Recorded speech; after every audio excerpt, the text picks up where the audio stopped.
8 powerful signs that reveal deep unhappiness in life. Unhappiness doesn't always shout its presence. In fact, it often lingers in quiet, unnoticed behaviors that become the background noise of daily life.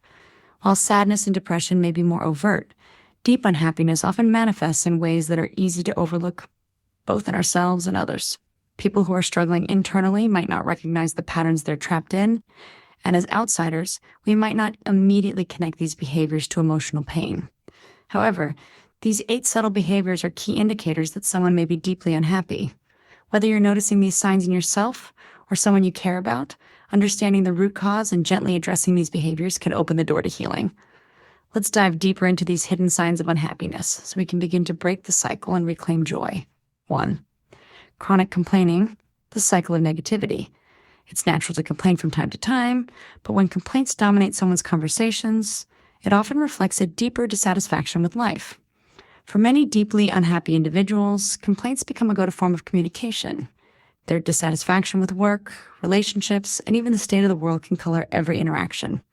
Over time, this negativity becomes almost automatic, a reflex triggered by stress or discontent.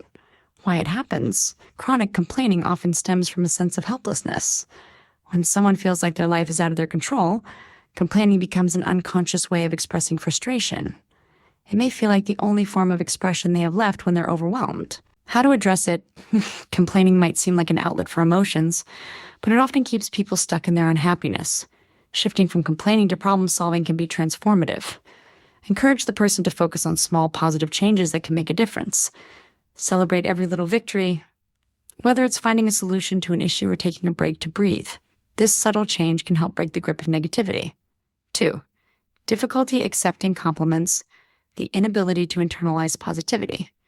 If someone regularly deflects compliments or acts uncomfortable when praised, this might signal a lack of self-worth or a negative self-image. For deeply unhappy people, compliments can feel foreign or undeserved. Instead of accepting praise graciously, they may downplay it, feel embarrassed, or even push it away. Why it happens? A person who struggles with unhappiness often doesn't feel worthy of the good things that come their way. When they've been trapped in their unhappiness for a long time, any form of positivity might be hard to internalize.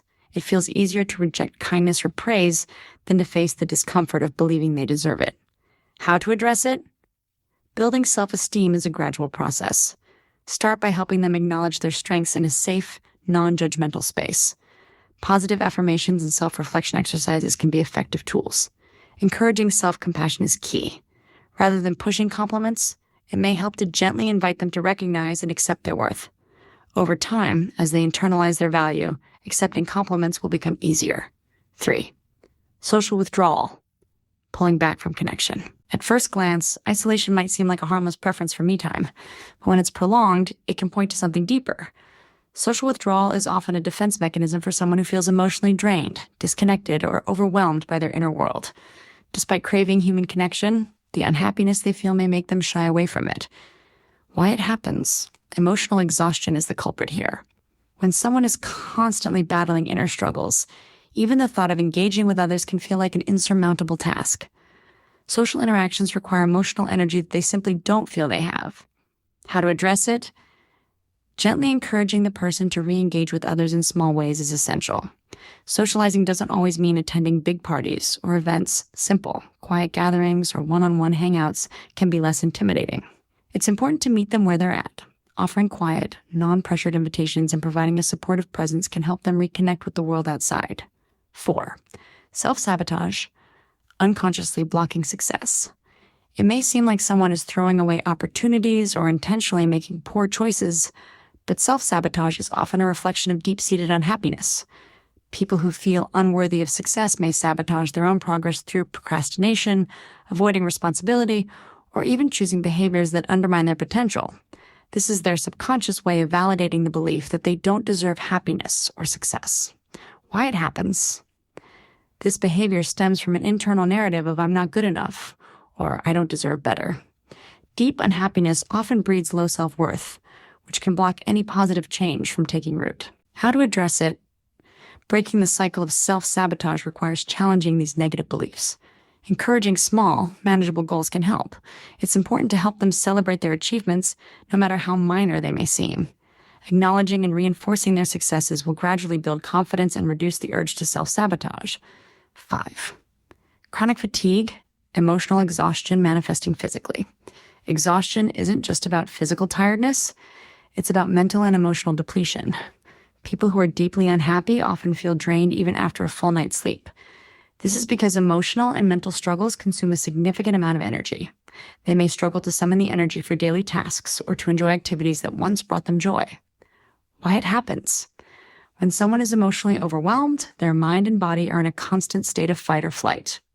This ongoing stress wears down their physical energy, leaving them feeling perpetually fatigued. How to address it?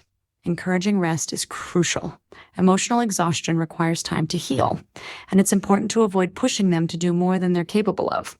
Gentle activities like meditation, deep breathing exercises, or even nature walks can be restorative. Setting boundaries to reduce stress and increasing self-care practices will help replenish their emotional reserves. 6. Overthinking and anxiety. Trapped in a cycle of worry. Overthinking can feel like being stuck on a hamster wheel, constantly turning but never going anywhere. For those deeply unhappy, their minds often race with thoughts of what-ifs, past regrets, and anxieties about the future. This relentless worrying keeps them tethered to their unhappiness, preventing them from enjoying the present. Why it happens? Overthinking is a defense mechanism. By obsessing over potential outcomes, they feel like they have control, even though it's an illusion. It's often a way to avoid confronting deeper feelings of fear, sadness, or uncertainty. How to address it? Mindfulness practices can be transformative for people who overthink, helping them bring their focus back to the present moment through grounding techniques. Journaling or meditation can reduce anxiety. Reassuring them that it's okay not to have all the answers right away can help alleviate some of the pressure they place on themselves. 7. A lack of boundaries. Saying yes when they really mean no. When someone doesn't have the emotional energy to assert their needs, they often end up overextending themselves. People who are deeply unhappy may lack the confidence to set boundaries, saying yes to others even when it compromises their own well-being. This can lead to feelings of resentment, burnout, and frustration. Why it happens? A lack of boundaries can stem from a fear of rejection or not wanting to disappoint others. It can also come from belief that their needs are less important than those of others, especially when they're already feeling emotionally depleted. How to address it? Setting boundaries is crucial for mental health. Encourage them to start small, saying no to something unimportant, or asking for help when needed. Role-playing or practicing boundary setting in safe spaces can help them build confidence in asserting their needs. 8. Difficulty finding joy, numbness to life's pleasures. Perhaps the most heartbreaking sign of deep unhappiness is the inability to find joy in things that once brought pleasure. Hobbies, social gatherings, or even spending time with loved ones may feel like a chore rather than something fulfilling. This lack of enthusiasm is often mistaken for laziness or disinterest, but it's a signal of emotional numbness. Why it happens? Emotional numbness can develop as a protective mechanism. When someone is overwhelmed by unhappiness, they may shut down their ability to feel joy to avoid further emotional pain. This coping mechanism helps them avoid the intensity of their negative feelings. How to address it?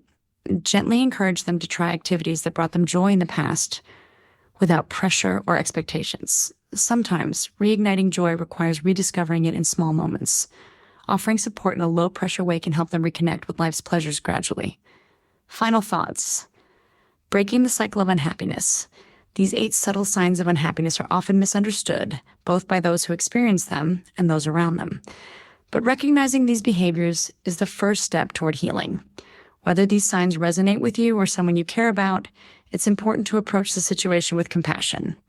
Deep unhappiness is not an easy battle to fight, but it's not an impossible one either. By acknowledging these behaviors and making small changes, we can create space for joy, healing, and connection once again. Remember, healing takes time. Whether it's through therapy, self-reflection, or the support of a caring community, positive change is possible. It starts with understanding and kindness toward ourselves and others.